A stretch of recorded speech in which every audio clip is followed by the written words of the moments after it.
आई आ जाइए आप इधर आ जाइए, एक मिनट आ जाइए। चलिए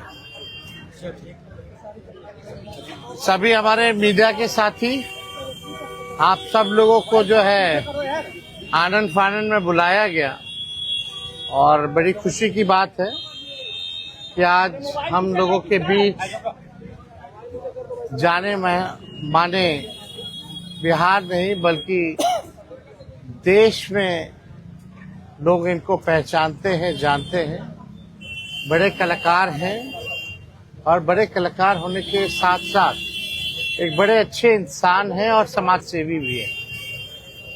तो आज आप सब लोगों को हम बताते हैं, प्रदेश अध्यक्ष जी के नेतृत्व में, अब्दुल बारी सिद्दीकी साहब जी के नेतृत्व में, पाटलिपुत्रा सांसद मिशा जी भी यहाँ हैं, लालू जी राष्ट्रीय अध्यक्ष जी से इन्होंने आशीर्वाद लिया है और ये आज पार्टी जो है ज्वाइन कर रहे हैं और साथ में हम लोगों की भाभी भी यहाँ उपस्थित है, ये भी पार्टी की सदस्यता जो है ले रहे हैं।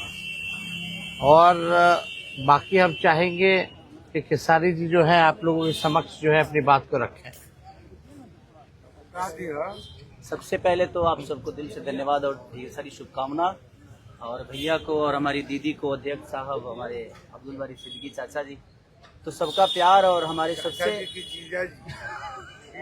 हमारे अभी भी हैं जो कि हम लोगों के बड़े भाई हैं, उन्हीं के जीजा हैं, तो हमारे भी जीजा ही हुए।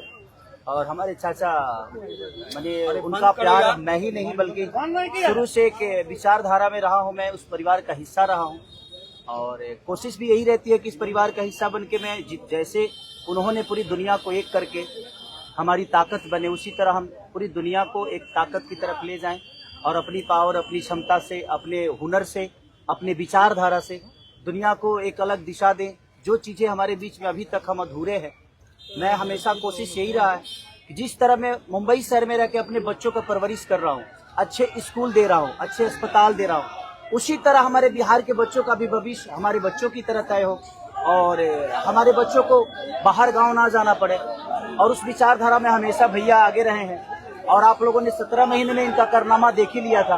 तो एक बार बदलने की जरूरत है और उस बदलाव में मैं थोड़ा सा एक मेरा भी हिस्सा हो और मैं उस सरकार को बदलने में और एक अलग दिशा में ले जाने में और एक बेहतर सरकार बनाने में एक मेरा योगदान हो, उसी के लिए मैं भी जुड़ा हूँ भैया से। और आज से नहीं, आज तो मैं आप लोगों के सामने पब्लिकली हुआ, बट मैं हृदय से और दिल से हमेशा से मैं इस परिवार का हिस्सा रहा हूँ और हिस्सा ही नहीं बल्कि एक परिवार का बेटा भी हूँ। मैं एक छोटा बेटा की तरह हमेशा प्रयास रहा हूँ और चाचा का आशीर्वाद हमेशा मुझे मिला है, राबड़ी माता का आशीर्वाद मिला है, दीदी का मिला है, भैया का मिला है, बल्कि इस समाज के और इस परिवार से जो मुझे प्यार मिला है, शायद वो मुझे बाकी जगह मिले या ना मिले उससे मुझे कोई फर्क भी नहीं पड़ता।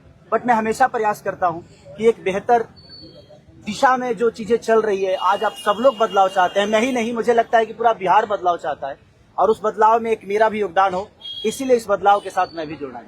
देखिए एक मिनट, जैसा इन्होंने कहा कि कोई एमएलए मुख्यमंत्री और सरकार बनाने की बात नहीं है बल्कि हम लोगों को बिहार बनाने का काम करना है और हम लोग नए सोच के हैं, नया बिहार बनाना है।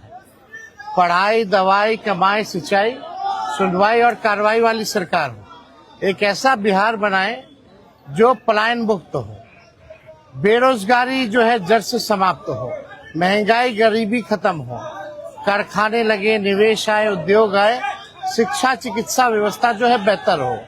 और मुझे बड़ी खुशी है कि हम सब लोग नौजवान मिलकर के, आप ये भी जानते होंगे, हम भी, हमारी तो लड़ाई रही है कि भाई बेरोजगारी को जड़ से समाप्त किया जाए। 17 महीने 5 लाख नौकरी दिया गया, 3.5 लाख नौकरी प्रक्रियाधीन कराया गया, 4.5 लाख नियोजित शिक्षकों को राजकीय कर्मी का दर्जा दिया गया।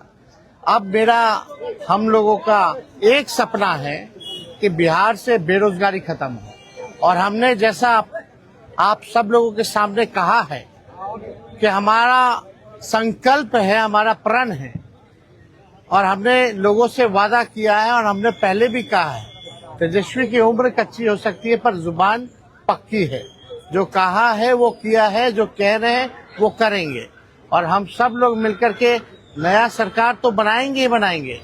और 14 नवंबर के बाद से हम आपको बता दें कि 20 दिनों के अंदर एक कानून बनाया जाएगा और वो कानून ये होगा जो हमने पहले भी कहा था, जिस परिवार में सरकारी नौकरी नहीं है बिहार में, उस परिवार को एक सरकारी नौकरी हम लोग दिलाने का काम करेंगे। ये हम लोगों का संकल्प है और इसको सरकार बनते ही 20 महीने में जो है हम लोग जो है पूरा करने का काम करेंगे। तो कोई सवाल है तो पूछ सकते हैं। जी, कल आपने कहा कि अभी तक चुनाव लड़ने की बात नहीं हुई है, हमारी पत्नी नहीं बोली है। क्या हुआ कि एक दिन में पत्नी मान गई और फिर आज आप मीडिया के सामने आकर कह रहे हैं मना रहे थे? नहीं, देखिए, जहाँ तक बात है, मैं पत्नी को जितना समझता हूँ उतना ही ये भी मुझे समझती है। इनको भी पता है कि ये मेरे साथ छठ तो मना लेती है, बट बिहार की बहुत ऐसी औरतें हैं जो अपने पति के साथ छठ तक नहीं मना पाती है, दिवाली तक नहीं मना पाती है, होली तक नहीं खेल पाती है। तो मैंने इनसे बोला कि बिहार बदलाव की तरफ जा रहा है। हम चाहते हैं कि हमारे यहाँ के माता बहन बेटी 24 घंटा अपने पति की सेवा करे और 24 घंटा अपने परिवार के साथ वो पति रहे, वो इंसान रहे। तो ये तभी संभव है जब हमारे यहाँ रोजगार होगा। तो उस बेरोजगारी को खत्म करने के लिए मैं आपको आगे करना चाहता हूँ।